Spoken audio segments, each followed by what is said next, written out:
Quiero compartir un mensaje de la palabra de Dios, pero relacionado a la resurrección. Por eso es que el nombre del mensaje de hoy se llama La resurrección que necesito conocer. ¿Qué tengo que saber yo de la resurrección? Mucho hablamos de la muerte de nuestro Señor Jesucristo.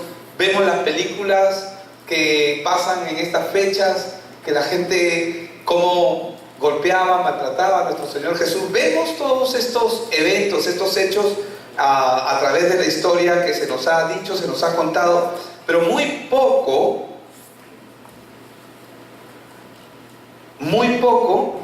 entendemos realmente lo que la resurrección es, lo que esta representa.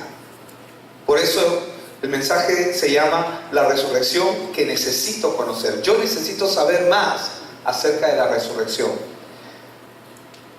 La cosa más importante en la vida del ser humano es entender y conocer primero que Cristo Jesús vino a este mundo con un plan. Amén. El plan que Él trajo a este mundo es un plan de salvación. Y segundo, que Él tiene un plan para mi vida. Por eso es que el versículo con el que quiero empezar está en 1 Pedro capítulo 1, verso del 3 al 5. Y ahí el Señor a través del apóstol Pablo, inspirado por el Espíritu de Dios, nos habla y dice: bendito el Dios y Padre de nuestro Señor Jesucristo, ustedes lo tienen ahí, que según su grande misericordia, dice, nos hizo renacer. ¿Por qué está hablando de renacer? Porque ya habíamos nacido, ¿verdad? Hemos nacido, pero necesitamos renacer. Como lo veíamos, solamente pueden entrar al reino de los cielos los que nacen de nuevo. Por eso la Biblia habla de renacer. Dice, nos hizo renacer para una esperanza viva, por la resurrección de Jesucristo de los muertos. Y aquí nos habla, el apóstol Pedro nos está hablando acerca de la resurrección. Dice, por la resurrección de Jesucristo de los muertos. O sea, me hizo renacer para una esperanza viva a través de la resurrección de Cristo. Verso 4 dice, para una herencia incorruptible, dice, incontaminada, inmarcesible, es decir, que no se puede marchitar, reservada, ¿en dónde? En los cielos. ¿Para quiénes? Para vosotros, es decir, ustedes y yo.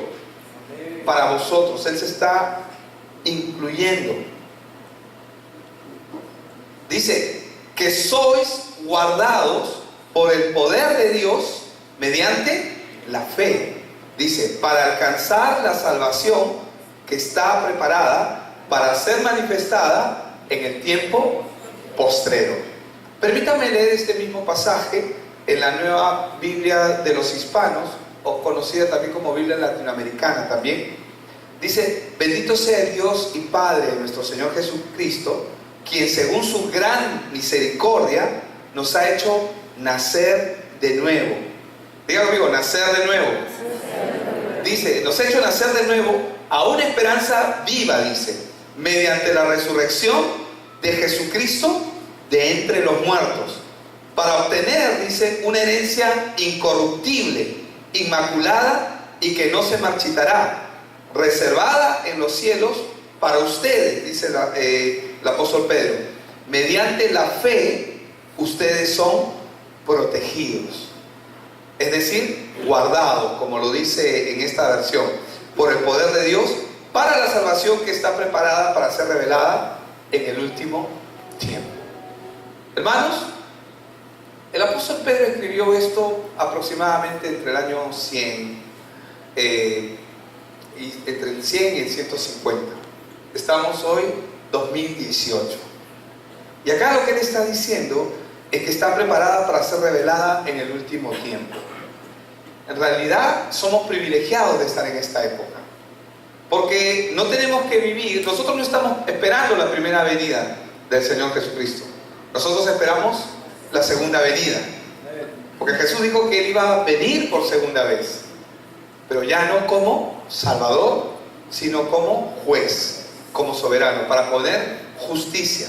La primera venida del Señor Jesucristo, ¿qué establece en esta tierra?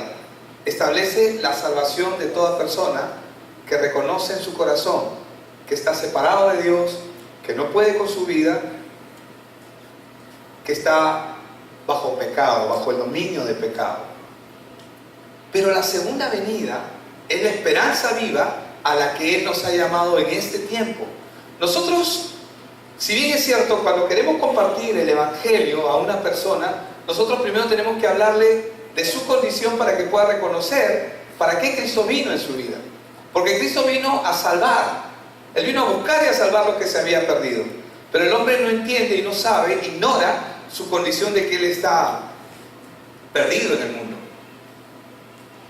Pero es cuestión de tiempo para que esta persona, a través de la experiencia de vida, no importa lo que le toque vivir, no importa si es rico o es pobre, no importa la zona geográfica o el país donde haya nacido, es cuestión de tiempo para que comience a experimentar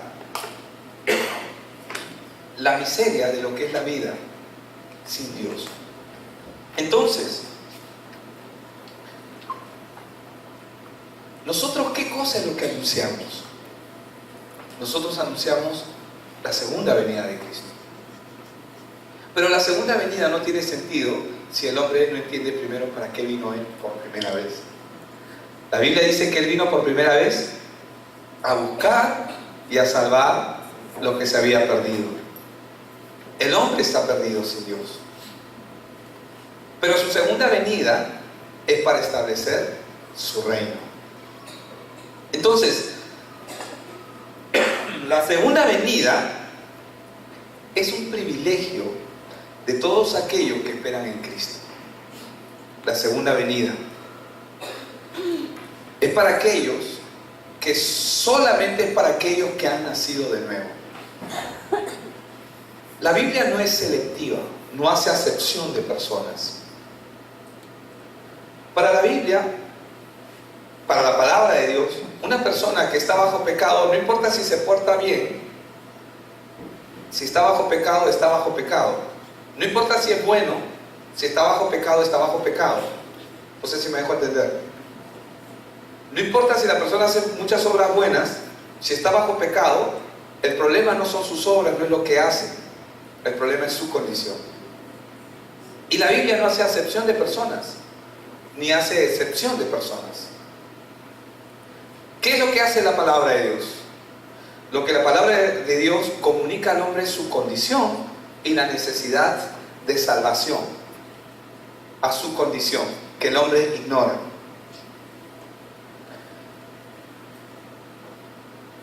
Pero la segunda venida de nuestro Señor Jesucristo anuncia el establecimiento de un nuevo reino, de un orden nuevo, que va a finalizar con su segunda venida, pero que ya empezó en la vida de cada persona que ha nacido de nuevo. La Biblia es clara en esto. Nadie puede entrar al reino de Dios, y quiero que por favor, con mucho respeto, solamente repita lo que voy a decirle, pero dígaselo de su lado, dígale: nadie puede entrar al reino de Dios si no ha nacido de nuevo. Entonces, la única condición para entrar al reino de los cielos es nacer de nuevo. La condición para entrar al reino de los cielos no es ser bueno, no es ser malo, porque la Biblia dice que no hay ninguno bueno. La única condición para entrar al reino de los cielos, al reino de Dios, es nacer de nuevo. ¿Me explico?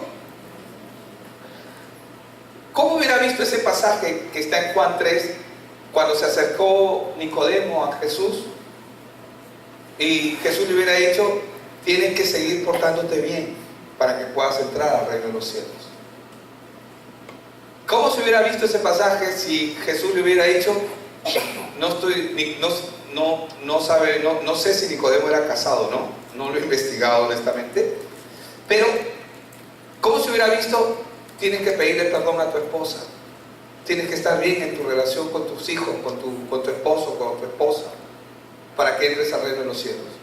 Jesús no le dijo nada de eso a este hombre.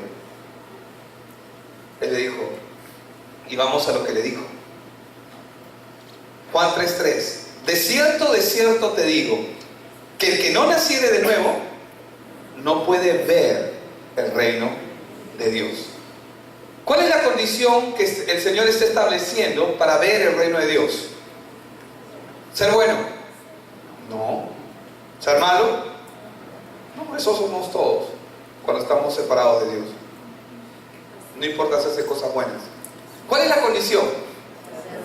Nacer de nuevo. Entonces, el Señor Jesús, cuando nos está mostrando esto en el pasaje que acabamos de leer, ¿qué es lo que nos está diciendo? No pierdas tiempo. Lo primero que tenemos que procurar en una persona es que nazca de nuevo. Obviamente, para que eso ocurra, la persona tiene que reconocer su condición y va a pasar todo el proceso de entender. Tiene que entender primero quién es Él y quién es Cristo y quién es Dios.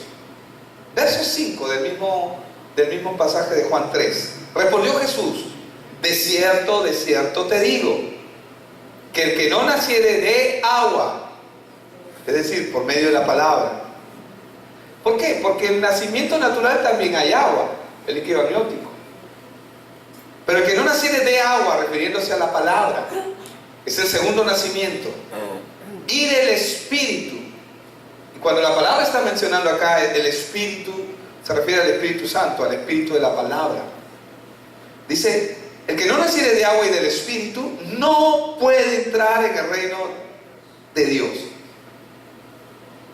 ¿Cuál es la condición que nos permite entrar al reino de Dios? Nacer de nuevo. Nacer del agua, muy bien, y del Espíritu. Pero la única condición que Dios establece para que el hombre pueda disfrutar de lo que Él ha preparado para sus hijos es nacer de nuevo. Es nacer de nuevo. Entonces, ¿cómo es que una persona nace? Tenemos que entender cómo es que una persona nace para el reino de Dios. ¿Cómo es que ocurre esto? Uno no nace... A ver, yo no decidí nacer, físicamente hablando, mis padres me trajeron. No sé si me explico. Posiblemente lo planificaron, posiblemente no. Yo creo que más lo planificó el Señor que ellos. Pero ¿por qué menciono esto? Porque usted no decide nacer.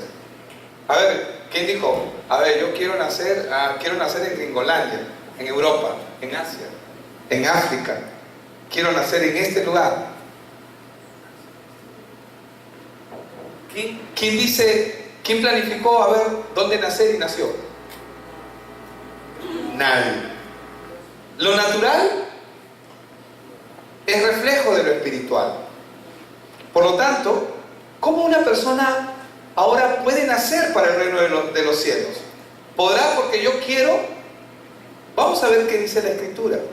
La Escritura nos muestra que es voluntad de Dios, cuando Él abre nuestro entendimiento a la verdad,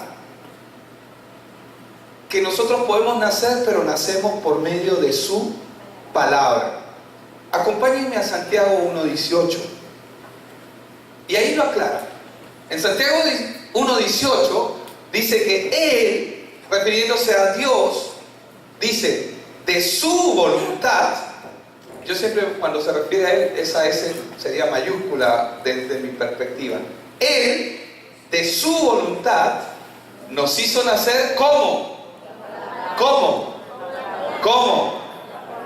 Pero cualquier palabra, la palabra de verdad. Entonces, para que una persona entre al reino de los cielos, primero, ¿cuál era lo primero que tenía que ocurrir? Tiene que nacer de nuevo. Ahora vamos a ver cómo una persona nace de nuevo. ¿Puedo nacer porque se me ocurre nacer? ¿Quién decidió dónde nacer? Nadie. Ah, pero mis padres decidieron por mí. Bueno, posiblemente si te planificaron así está bien. Pero, ¿qué es lo que está diciendo? Así como en lo natural, en lo espiritual, tú no decides, Él decide. Y acá dice, Él de su voluntad nos hizo nacer, ¿cómo? Por la palabra. ¿Cómo nacemos? Por la palabra de verdad, no cualquier palabra, la palabra de verdad, para que seamos primicias de sus criaturas. Vamos a ver otro texto, Juan 1, 12 y 13.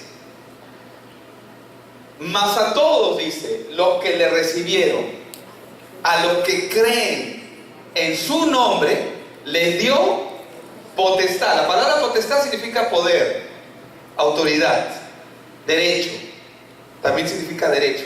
Les dio el derecho legal, por decirlo de una manera, de ser hechos hijos de Dios. Pero pastor, acá está diciendo más a todos los que le recibieron. Ah, sí, es verdad, porque Él se presenta a cada persona. Dios es un Dios personal. Pero no termina ahí. Vemos el verso 13. Dice, los cuales, ¿qué dice? No son engendrados de sangre ni de voluntad de carne. Es decir, sangre y carne es lo que ustedes están viendo delante de sus ojos y cuando se miran a sí mismos. O sea, lo que está diciendo que estos que han nacido no nacieron por decisión humana. Y ahí lo aclara, ¿no? No fueron engendrados de sangre, ni de voluntad de carne, ni de varón, sino por voluntad de ¿quién? Dios. ¿Por voluntad de quién nacen los hijos de Dios? Por voluntad de Dios. Pero hemos visto que los que nacen por medio de la palabra de verdad, es decir, el Evangelio, su palabra. Juan 8, 31 y 32. Otro verso que quiero que podamos mirar juntos. Dijo entonces Jesús a los judíos que habían, ¿a quién les está hablando? A los judíos que habían creído en quién. Les habló a ellos, dice, a los que habían creído en Él. Si vosotros permaneciereis en sus buenos comportamientos, en su buena conducta, si ustedes permanecieren haciendo lo correcto, ¿dice eso? ¿A quién les está hablando? A los que han creído en Él, ¿verdad? Y le dice, si vosotros permaneciereis en mi palabra, está hablando Él, seréis verdaderamente mis discípulos. Si permanecieren en mi palabra, seréis verdaderamente mis discípulos. ¿Y qué es lo que dice ahí? Y conoceréis, en el verso del 32, la verdad, y la verdad os hará libres. ¡Wow! Esto es poderoso, porque parecen palabras simples, pero en realidad hay mucha profundidad aquí. Hay mucho poder también, pero también hay mucha simpleza. Es simple, pero es poderoso. Es simple, pero es poderoso. Cuando nosotros comenzamos a entender esto en nuestras vidas, esta verdad, cuando comenzamos a entender verdaderamente nuestra vieja manera de pensar, va a comenzar a cambiar. Nuestros parámetros, nuestra forma de manejarnos, nuestra forma de conducirnos, nuestra forma de hablar, va a cambiar nuestros comportamientos, va a cambiar nuestras prioridades. Por eso, la cosa más importante para toda persona que viene a la iglesia, no importa si venga por la primera vez, es entender y conocer la verdad de Cristo. Y ojo con lo que digo, la verdad de Cristo, porque hay otras verdades en el mundo que no son de Cristo. Porque lamentablemente vivimos en un sistema de mentiras y un sistema de corrupción que no nos permite ver la verdad. Pero al conocer la verdad de Dios en Cristo, ello nos va a permitir conocer a Dios y al plan de Dios sobre nuestras vidas. Él lo acabamos de leer cuando Él dijo, conoceréis la verdad y la verdad te hará libre. Ahora, hermanos, existían digo porque antes que viniese el Salvador, más de 300 profecías que hablan de la venida de Cristo en las Escrituras.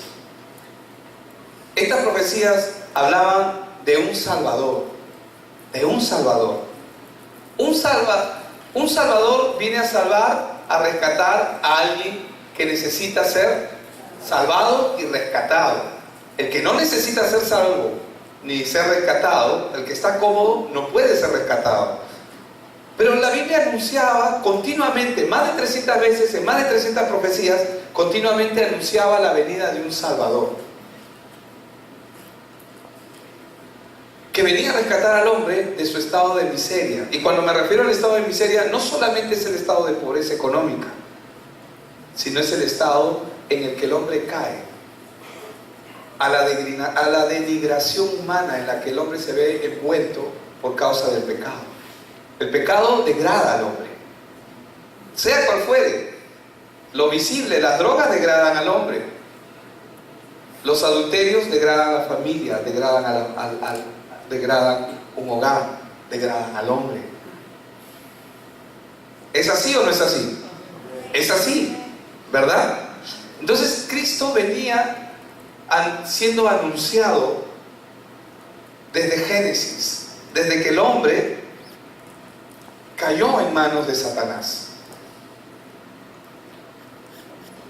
Y eso está en Génesis 3.15, ¿no?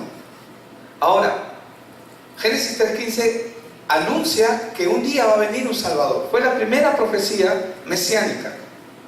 Diga conmigo, la primera profecía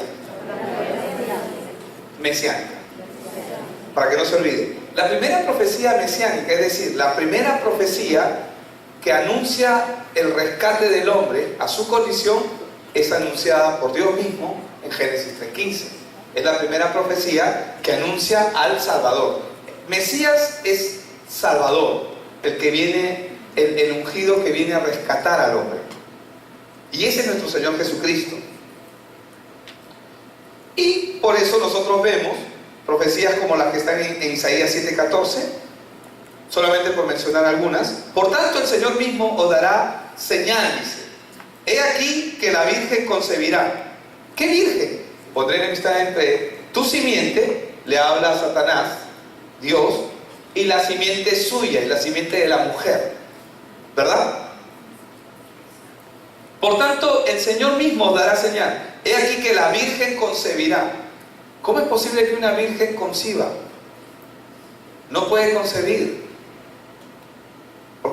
Porque para que la semilla esté ahí, debería haber dejado de estar virgen. Pero la Virgen concibió. ¿Por qué? Porque Dios se encargó de poner la semilla de Él en María. ¿Amén? ¿Están conmigo? La Virgen concebirá y dará a luz un hijo, y llamará su nombre Emmanuel. ¿Por qué Emmanuel? Esa es la pregunta de los niños, ¿no? ¿Por qué se llama Jesús si Dios dijo que iba a llamarse Emmanuel? Emmanuel significa Dios con nosotros, Dios caminando con nosotros. Isaías 9.6 dice: porque un niño nos es nacido, hijo nos es dado, y el principado, digo amigo, principado. Esta tierra, cuando Dios creó a Adán, Dios le dio a Adán un principado, el principado de este reino, del reino que Él estableció en la tierra. Un reino que Dios se lo entregó a Adán.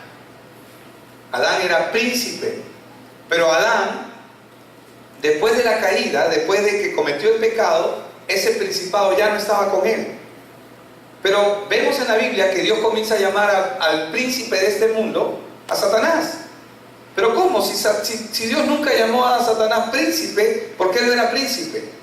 Después de la caída de Adán, Adán le entregó el principado al adversario de Dios, a Satanás. Entonces él se convirtió en el príncipe de este mundo, Satanás. Principado que Cristo vino a derrocar.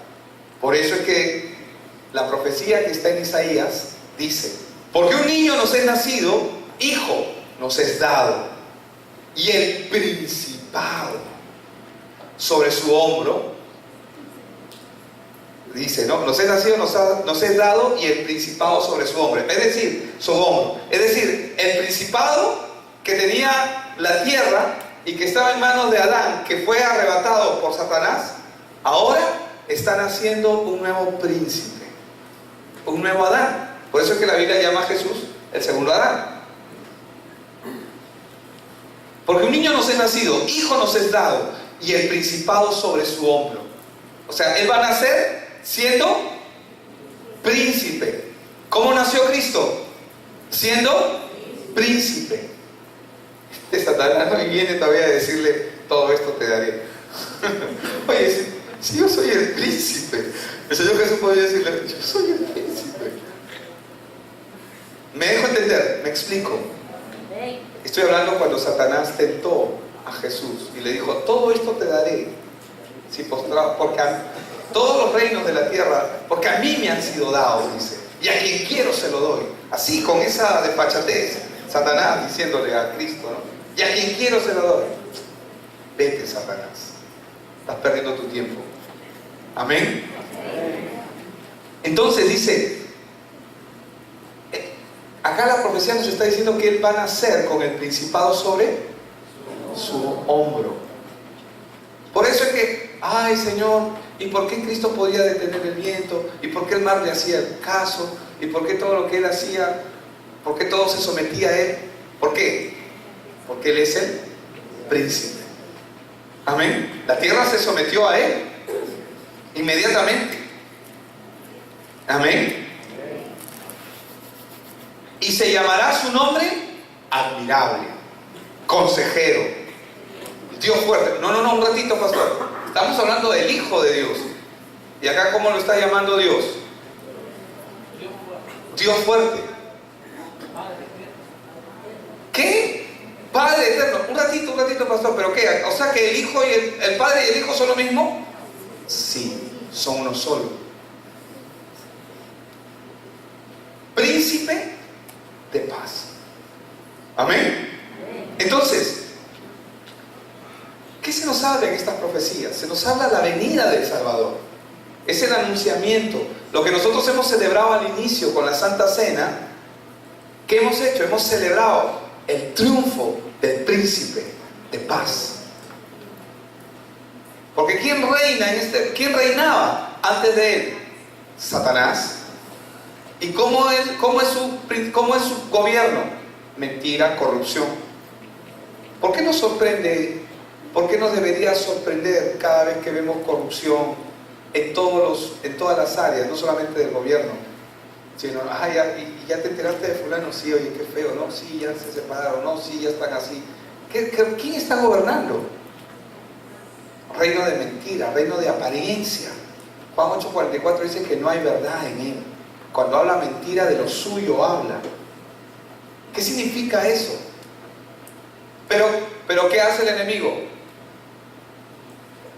Trata de que la gente viva apariencias. Y cuando tú te encuentras con alguien, te encuentras con lo mejor que esa persona te quiere mostrar. Ay, qué lindo, cómo me encanta esa persona. Sí, pero te está vendiendo, es bien marquetero, o marquetera, ¿no? Te vende lo que él quiere venderte. Pero él o ella no son verdaderamente. Eso es solamente lo que ellos te quieren mostrar. Amén. Reino de apariencias, reino de mentira. Que Jesús vino a quitar esas caretas. Amén. Entonces, otra profecía que nos habla con una claridad para poder seguir entendiendo quién es Jesús, y quizás un poco más extensa, porque nos habla de todo lo que iba a ocurrir, está en Isaías 53, verso del 3 al 7. Isaías 53, verso del 3 al 7 dice: despreciado y desechado entre los hombres, varón de dolores. Está hablando de Cristo. Experimentado en quebranto, y como que escondimos de él el rostro. ¿Como quienes se escondieron de él el rostro? Se sintieron avergonzados. Pedro lo negó. ¿Y dónde estaban los otros discípulos? Estaban en la misma condición que Pedro, escondiéndose. Fue menospreciado, dice. ¿Por qué? Porque no lo recibieron como el Salvador que era. Por lo tanto, dice, y no lo estimamos. Ciertamente llevó Él nuestras enfermedades. ¡Wow! Y sufrió nuestros dolores. ¡Wow! Y nosotros le tuvimos por azotado, por herido de Dios y abatido.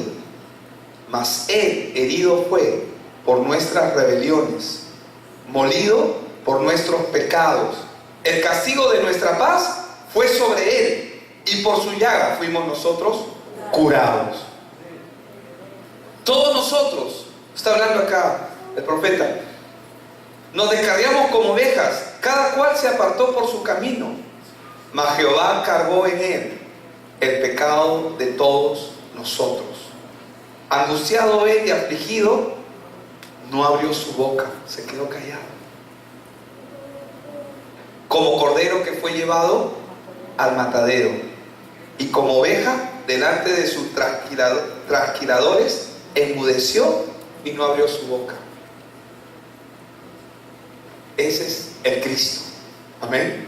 Que vino para solucionar nuestra miseria, que no es nuestra condición económica, ojo, que no es nuestra condición relacional, familiar. Nuestra miseria es estar separado de Dios.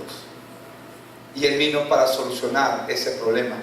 Que una vez que se solucione ese problema, todo lo demás se va a ir restaurando. Cada cosa a su debido momento y a su debido orden. Entonces,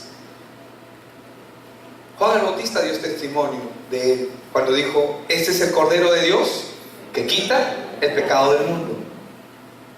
Y acá hemos leído en Isaías que como cordero fue llevado al matadero. ¿Por qué? Porque Él es el Cordero, Él es el verdadero Cordero que iba a ser molido por nosotros. Con el nacimiento de nuestro Señor Jesucristo se cumplen todas estas profecías. Pero era necesario que Él se lo muestre a sus discípulos, a todo seguidor, que todo lo que Él vivió era necesario que ocurra. Amén. ¿Qué significa esto, pastor? Significa que nosotros como ministros, como siervos, como llámanos, como quieras llamarnos, pero con respeto, como ministros, nuestra labor es decirte que no necesariamente todo lo que vas a vivir va a ser color de rosa. Cuando Jesús entra a la vida de alguien, soluciona el problema principal y como consecuencia todo lo demás. Pero eso no significa de que no van a haber problemas. Los problemas van a comenzar. Que te ha salido, cuando esa persona nace para el reino de Dios, muere, o sea, es separada del reino de Satanás. ¿Y qué crees que va a hacer Satanás? Va a tratar de recuperar lo que ha perdido. No lo puede recuperar, pero ¿cómo va a trabajar? Con el engaño. El arma más poderosa que Satanás usa y tiene es el engaño. ¿Por qué? Porque a través del engaño él genera incredulidad. ¿Y qué hace la incredulidad? Cuestiona la palabra de Dios. Nosotros a través de la incredulidad cuestionamos la palabra de Dios cuando no creemos. Entonces él tuvo que mostrárselo a sus discípulos. Por eso es que en Marcos 8:31 vemos y comenzó él a enseñarle, comenzó a caminar con los discípulos. Es necesario que el Hijo del Hombre, al Hijo del Hombre padecer mucho, les dijo, y ser desechado por los ancianos, por los principales sacerdotes y por los escribas. ¿Saben lo que él les estaba diciendo? Es necesario que la gente más buena de este mundo me desprecie. ¿Cómo la gente más buena de este mundo? Como el otro día me preguntaba, o sea que yo pensé que los fariseos eran malos. Me dijo una persona, no, los fariseos eran la mejor gente del mundo. Pero ¿cuál era el problema con ellos? Eran religiosos, legalistas y no conocían la verdad, porque no había verdad en ellos, porque aún no les había nacido el Evangelio en sus vidas. Y Jesús comenzó a enseñarle esto a sus discípulos. Le comenzó a enseñar y comenzó a enseñarle que era necesario que el Hijo del Hombre padecer mucho y ser desechado por los ancianos, por los principales sacerdotes y por los escribas y ser muerto. O sea, todos aquellos que eran protectores de la ley, guardadores de la religión judía, fueron los primeros en desecharlo. Y ser muerto. y resucitar después de 3 días. Verso 32. En algún momento se los he compartido también. Esto les decía, ¿cómo se los decía? ¿Qué entiende cuando alguien le dice las cosas claras? ¿Entendiste? ¿Has escuchado cuando alguien te está enseñando y te dice algo y luego te dice, ¿entendiste? Te lo repito. ¿Les enseñaba? ¿Cómo les enseñaba? Claramente. Les enseñaba claramente. Marcos mismo 9:31 dice: porque enseñaba a sus discípulos y les decía, el Hijo del Hombre será entregado en manos de hombres y le matarán, pero después de muerto resucitará al tercer día. En Marcos 9:32, ¿qué dice? ¿Qué dice? Pero ellos no entendían y tenían miedo a preguntar. Amén. Hermano, usted no tenga miedo en preguntar a su líder cuando no entienda algo. Amén. Porque a veces, hermanos, yo les voy a confesar algo. Yo, cuando leo la Biblia y cuando leo un pasaje que quiero estudiar y ver y meditar en él, usted va a pensar que soy exagerado.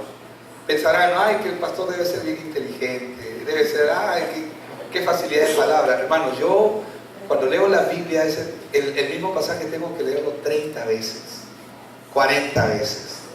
Amén.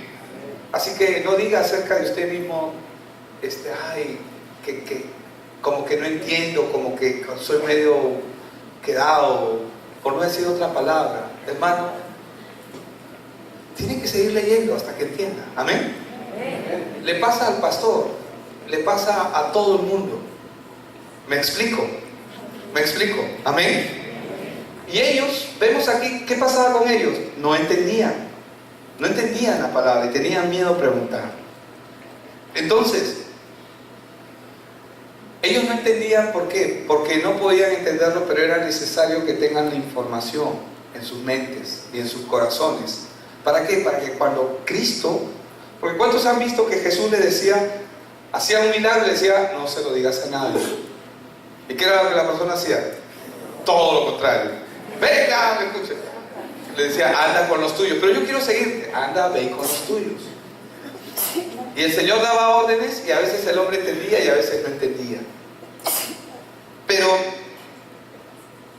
era necesario que el Señor Jesucristo abra el entendimiento de sus discípulos. Por eso es que en esta iglesia, una de las oraciones prioritarias que nosotros tenemos cuando oramos es: Señor, abre nuestro entendimiento.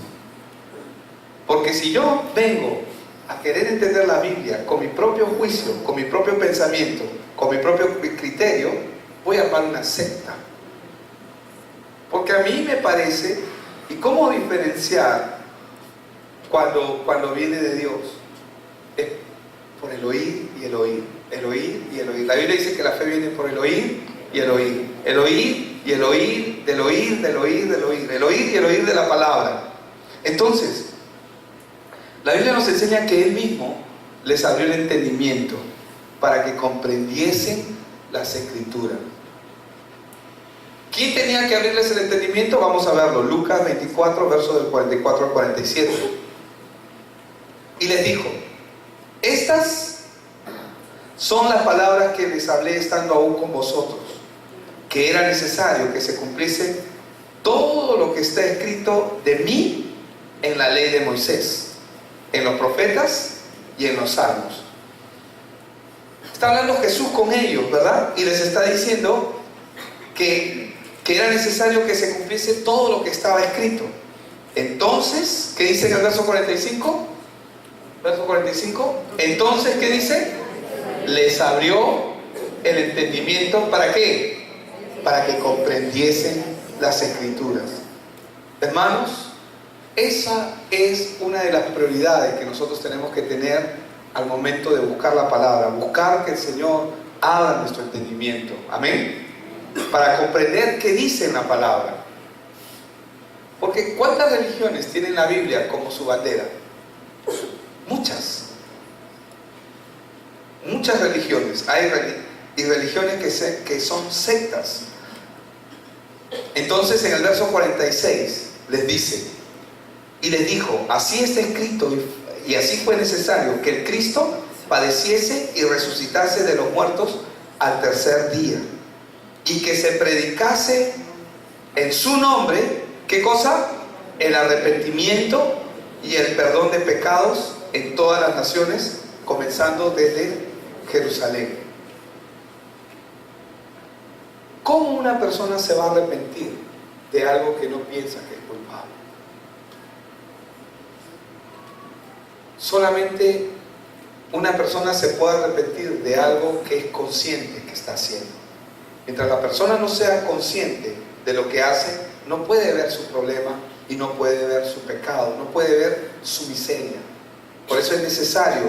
El arrepentimiento ocurre cuando la persona comprende su condición. Y eso es justamente lo que Cristo hizo. Por eso, ¿qué era lo que ellos tenían que comprender? ¿Y qué es lo que nosotros debemos tener claro en nuestros corazones? Que la muerte de Cristo, en primer lugar, representa la victoria de Dios sobre el imperio de este mundo que estaba establecido. ¿Cuál es ese imperio? El de la muerte. ¿Cuándo va a terminar ese imperio de la muerte? Cuando Cristo venga. Ya terminó. Pero físicamente todos los que estamos acá vamos a morir, ¿verdad? En algún momento. Si es que Cristo no viene antes. Pero cuando Cristo venga, todos los muertos en Cristo resucitarán primero. O sea, todos los que han muerto en Cristo. ¿Quiénes son los que mueren en Cristo, pastor? Los que han nacido de nuevo. Todos los muertos en Cristo, es decir, los nacidos de nuevo en Cristo, van a resucitar para el reino de Dios. Amén. Entonces, ¿qué debemos comprender? Que la obra de Cristo representa la victoria sobre el príncipe de este mundo, la victoria de Dios sobre el príncipe de este mundo, es decir, Satanás, que tenía el control de los hombres y el poder y el dominio del mundo, que ya no lo tiene más, es temporal. ¿Sabe sobre quién lo tiene? Sobre aquellos que no son de Cristo. Por eso es que Jesús dijo, vayan y hagan discípulos y predicar el Evangelio a toda criatura. ¿Qué es el Evangelio? Estas noticias. Estas son las buenas noticias que tenemos que predicar y compartir. ¿Qué otra cosa debemos de comprender? Que a través del sacrificio que Él hizo en la cruz, Él pagó por el pecado de toda la humanidad. Este es el Cordero de Dios que quita el pecado del mundo. No dice los pecados, dice el pecado de manera singular. Porque si dijera los pecados, se referiría a todo lo que hacemos. No, quita el problema de raíz. ¿Cuántos saben que si yo tengo un árbol que me da muchas manzanas, esas manzanas son el fruto de una raíz del árbol? ¿Verdad? Son muchos los frutos, pero es una sola la semilla que produce ese fruto. Por eso es que cuando Juan el Bautista dio testimonio, dijo, este es el Cordero de Dios que quita, refiriéndose a la raíz, el pecado del mundo. Si quitó el pecado del mundo, y acá, digamos, hay un manzano, ¿qué es lo que va a pasar? Yo mato la raíz. Si mato la raíz, y acá hay manzanas buenas, y el árbol todavía se ve verde, se ve bonito, ¿qué es lo que va a ocurrir después? Si ya la raíz está muerta. ¿Es inmediato? No, pero es un proceso. Eso es lo que está ocurriendo en el mundo. El mundo está haciendo, ahorita el Evangelio está siguiendo su cauce. Está entrando a los corazones que tiene que entrar. Y está trayendo al reino de Dios aquellos que tienen que venir. Amén. Esto tiene que ocurrir. Pero el pecado ya fue quitado del mundo. ¿Me explico? Porque como lo dijimos al inicio, el problema no es que tenga o no tenga pecado. El problema es su raíz. Si está separado de Dios, está bajo maldición, así sea la persona más buena del mundo. Entonces, A través del sacrificio, Él pagó por el pecado singular de toda la humanidad. Por eso es que la Biblia en Romanos 6:23 dice, porque la paga del pecado es muerte. Es decir, la separación del hombre de Dios. Mas la dádiva de Dios es vida eterna en Cristo Jesús, Señor nuestro. Y tercero, ¿por qué resucitó? Para mostrarnos que la muerte ya no tiene poder ni dominio sobre este mundo. Para probarlo, Él resucitó. Pero todos los que están en Cristo Jesús vamos a resucitar con Él. Amén. Entonces Él nos garantiza que nosotros también vamos a resucitar. Porque la muerte ya fue, como dicen los muchachos. O sea, de todas maneras, la muerte trae su consecuencia. ¿Cuál es la consecuencia de la muerte? Que el hombre muera. Pero ¿qué va a ocurrir? Los que están en Cristo van a resucitar. Y lo lindo es que en su primera venida, cuando Él ascendió a los cielos, hubo una primera resurrección. Y la gente se maravillaba porque vieron a los antiguos, vieron a Abraham, vieron las sepulturas abiertas, porque Jesús no subió solo, sino subió con una muchedumbre de gentes que lo estaban esperando. Aquellos que Él había ido a los tártaros, a las profundidades de la tierra, donde estaban esperando por el Mesías, Él mismo fue a llevarlos consigo. Entonces, ¿qué es lo que hizo Jesús? Hermanos, Cristo Jesús destruyó el imperio de la muerte para dar inicio al reino de Dios y su justicia. ¿Qué es lo que nosotros tenemos que entender?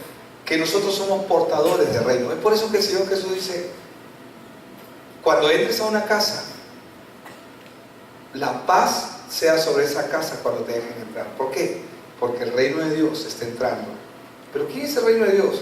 Tú, que eres un nacido de nuevo y que traes el evangelio del reino. ¿Qué es el evangelio del reino? El evangelio de salvación, para hacer comprender en ese hogar, en esa familia, en esa casa, cuál es su condición y qué es lo que ellos necesitan. La Biblia dice que su reino no tendrá fin, como lo vimos en Isaías. No habrá corrupción, no tendrá fin, no será inmarcesible, es decir, no se marchitará, no se corromperá. Entonces, nosotros venimos aquí a este lugar a celebrar quién es Cristo Jesús. Amén. ¿Quién es Cristo Jesús? Es algo que tiene que estar claro. ¿Qué es su obra? ¿Qué representa su sacrificio? Tenemos que entender y saber con exactitud cuál fue el propósito por el cual Él vino. ¿Era necesario que Él muera? Sí, era necesario. Es necesario que nosotros entendamos por qué y para qué lo hizo. Cuando nosotros proclamamos el Evangelio, estamos proclamando no solamente la vida de Cristo, no solamente proclamamos la muerte de Cristo, sino proclamamos su resurrección y su victoria. Mensaje completo. Amén. El mensaje tiene que ser completo. Su venida, su primera venida, su vida, su sacrificio, su muerte, su resurrección y su victoria. ¿Por qué? Porque Él dijo, consumado es, hecho está. Pero el tema es que la iglesia no conoce esta verdad, o no la tiene clara en su corazón. Por eso es que nosotros tenemos que ser expertos en entender, una vez más, la obra de Cristo. Yo lo digo de esta forma: tenemos que ser expertos en el Evangelio, conocer qué es Evangelio. Entender la obra de Cristo es entender que el mundo existe por causa del Evangelio y que el hombre existe por causa del Evangelio. Cristo crucificado es la paga que Dios hizo por el hombre. Es la respuesta de Dios para que el hombre pueda mirar otra vez a Él. Entonces, ¿qué necesito yo para entrar al reino de los cielos? ¿Qué necesito? Nacer de nuevo. ¿Y cómo nacemos? por medio de la palabra. ¿De quién es voluntad? El que uno nazca o no nazca. Yo quiero nacer. ¿Puedo? ¿De quién, a quién le corresponde ese privilegio? Dios. Amén. Mas a todos los que creen, su nombre les fue dada la potestad de ser llamados hijos de Dios. Amén. Para concluir, hermanos, los caminos o las soluciones temporales que el hombre tome bajo su propio criterio nunca va a poder resolver el problema que solo Dios puede resolver en la vida de una persona. No estamos aquí para hacer lo que nos parece. Estamos aquí para hacer la voluntad de Dios. ¿Y cuál es la voluntad de Dios? Él lo dijo en la parábola del samaritano: ve y haz tú lo mismo. ¿Qué tengo que hacer? ¿Hacer buenas obras? No. Tienes que estar como ese hombre que quedó medio muerto y dejarte rescatar por él. Amén. Vamos a orar.